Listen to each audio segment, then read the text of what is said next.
Sejam bem-vindos a mais um vídeo falando sobre o livro Rápido e Devagar e dessa vez falando sobre o capítulo 13, que tem como título Disponibilidade, Emoções e Riscos. Nesse capítulo ele traz algumas informações importantes e até explica um pouquinho como existe a nossa relação do que a gente enxerga do mundo com nossas ansiedades e medos em situações como a morte, por exemplo. Não o medo da morte na sua essência, no medo de partir daqui para um outro local e o que a gente deixa, mas sobre o medo das circunstâncias que podem causar morte, daquilo que a gente vê e considera que é um risco iminente, tá? Eu vou explicar um pouco melhor isso e até o final do vídeo vai ficar mais claro onde eu quero chegar. Uma situação que acontece é o seguinte: a nossa cabeça, ela cria uma realidade, existe um mundo elaborado ou criado dentro da nossa cabeça que normalmente ele é muito diferente do mundo real. Por que esse mundo criado na nossa cabeça ele é diferente do mundo real? Porque esse mundo criado na nossa cabeça, ele é montado, ele é construído em cima das nossas experiências, das nossas expectativas, das nossas realidades, dos nossos sentimentos e daquilo principalmente que a gente já vivenciou. De tudo aquilo que a gente experimentou durante a vida e que cria para mim uma realidade.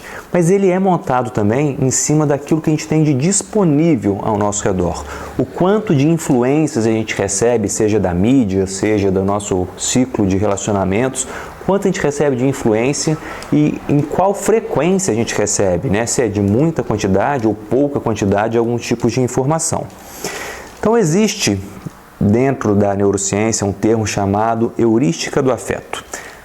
Já falei um pouquinho disso em outros vídeos, e a heurística do afeto é aquela que faz com que os nossos julgamentos ou as nossas decisões elas sejam muito mais baseadas nas nossas emoções do que na nossa racionalidade. Tá? E aí, a heurística do afeto, ela traz uma situação que nós já abordamos também, que é a substituição.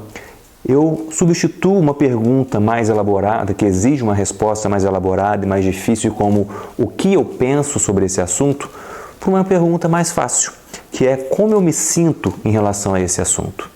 Responder como eu me sinto, gosto ou não gosto, ele é muito mais simples do que eu ter que elaborar um pensamento e um raciocínio crítico para dizer o que eu penso sobre esse assunto. E isso me leva a uma outra situação que eu uso muito nos cursos de comunicação, que é sobre a questão dos metaprogramas. O que são metaprogramas?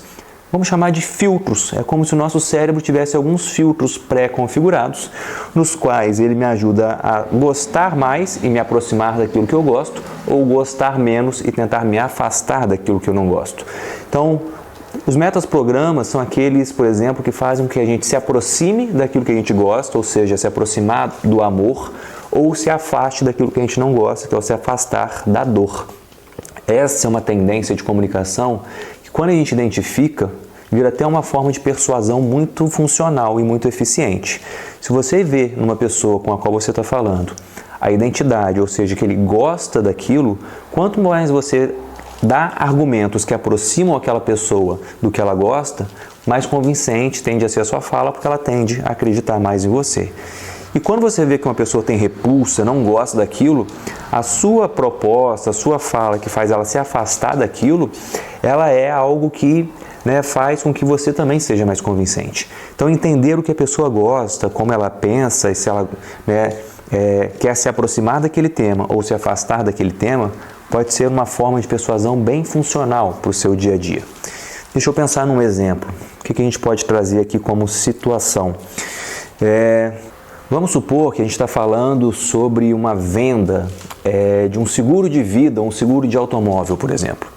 Se você fala com uma pessoa que usa do metaprograma de se aproximar do que ela quer, eu posso focar os benefícios desse produto, da característica, do que eu estou vendendo, do que eu estou apresentando, nos pontos positivos. Ou seja, eu mostro para ela que se ela conquistar um seguro, se ela comprar um seguro, ela vai poder se sentir mais confiante, com mais liberdade, por exemplo, em usar o seu carro para viajar, para estacionar na rua, porque você está oferecendo para ela aquilo que ela gosta, que ela quer, que é a segurança. Em contrapartida, se a pessoa que você está conversando e oferecendo o mesmo produto, ela é uma pessoa que se afasta da dor, ou seja, ela usa o metaprograma de não querer ficar próximo daquilo que causa algum tipo de sofrimento ou desconforto, eu posso vender o mesmo produto só usando outros argumentos. Ao invés de dizer que ela vai ficar segura, eu posso simplesmente dizer que ela não vai ser roubada. Ou, se ela for roubada, que ela não vai ter prejuízos. Entende a diferença entre eu falar que você vai ter benefícios ou que você não vai ter prejuízos? Só de eu diferenciar o meu argumento, isso faz com que eu leve a pessoa a ter mais convencimento, né, naquilo que eu estou apresentando, sabendo só adaptar, né, esse tipo de linguagem no metaprograma, que tem muito a ver com essa heurística do afeto que é citada no livro, tá? Então, a heurística do afeto é essa substituição, onde você responde uma pergunta mais fácil, que é normalmente o que eu sinto sobre esse tema e não necessariamente o que eu penso sobre esse tema. Tá? E por que é importante essa heurística do afeto? Porque isso simplifica muito a nossa vida.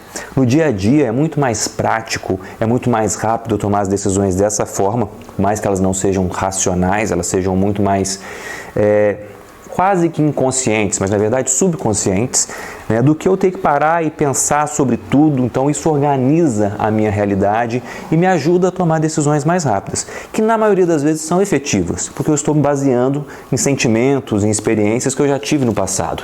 E eu quero repetir ou eu não quero repetir essas experiências no presente ou no futuro. E existe uma outra questão que, quando a gente volta lá no tema do medo, né, da morte, essas questões, existe muito algo que a gente também é chamado na neurociência de cascata da disponibilidade. O que é essa cascata da disponibilidade? Quer dizer que quanto mais eu sou submetido a informações sobre algum assunto, mais é uma tendência a eu me preocupar, ter medo ou considerar que aquele assunto é uma realidade. Então, se eu escuto na mídia o tempo todo sobre alguma coisa ruim, um ataque terrorista, algum tipo de doença, alguma coisa, né, que me traz alguma preocupação, eu escuto isso no jornal, depois eu vejo nas redes sociais, eu leio num jornal impresso, eu escuto na roda de conversa. Conforme eu vou recebendo essa informação de vários pontos, eu estou tendo ali uma cascata de disponibilidade, ou seja, eu recebo essa informação de todas as fontes possíveis. E quanto mais disponível eu tenho essa informação, mais a tendência é eu considerá-la real ou eu me preocupar com essa cascata. E aí, essas informações elas são muito mais significativas quando a gente está falando de situações que causam emoções como o medo.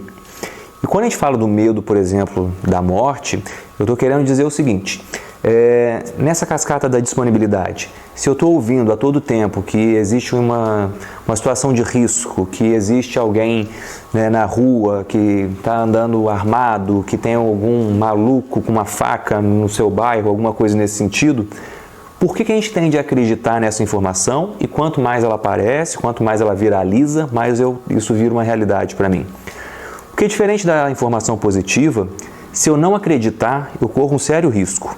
Se eu não acreditar, se eu não levar em consideração que existe um maluco com uma faca andando pelo bairro, e eu sair e esse maluco realmente existir e me encontrar, os riscos de eu morrer, de eu ser esfaqueado, de eu ter algum prejuízo, ele vai ser algo que eu não tenho como me arrepender depois, talvez já seja tarde. Diferente de quando eu tenho uma situação, dizem que tem alguém dando dinheiro na rua. Falar, eu não vou lá porque isso é mentira. Se eu não for e tivesse, ok, eu perdi uma oportunidade, mas eu não entrei em risco de nada. Eu não me coloquei numa situação na qual eu tivesse que lutar para sobreviver, para garantir, né, minha integridade física. Quando a situação é negativa, como algo que traz medo, arriscar já é algo que não é muito bem aceito pelo cérebro humano. Então a gente tem uma tendência a não arriscar para garantir a nossa sobrevivência. Então por isso as notícias negativas, elas tendem a trazer muito mais impacto do que as positivas.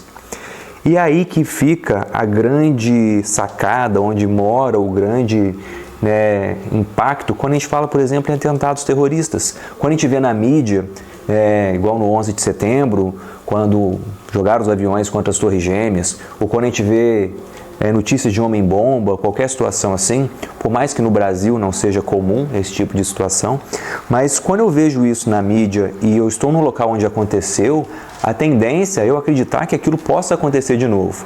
Mesmo que estatisticamente as mortes, isso é comprovado, por atentados terroristas, elas nunca superaram, em raríssimas situações, talvez no 11 de setembro, num único dia, o número de mortes causados por acidentes no trânsito.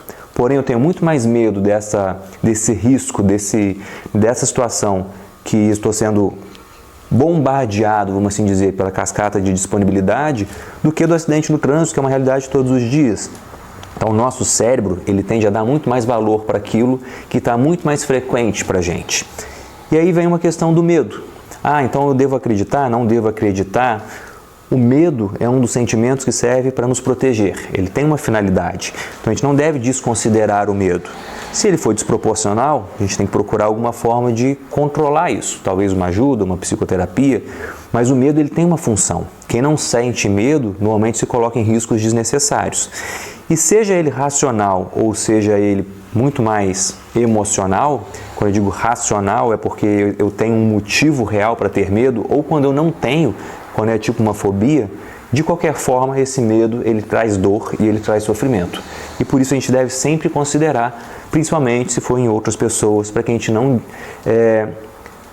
desconsidere realmente os sentimentos, né, e o bem-estar dessa pessoa que está se sentindo ameaçada ou amedrontada por alguma coisa.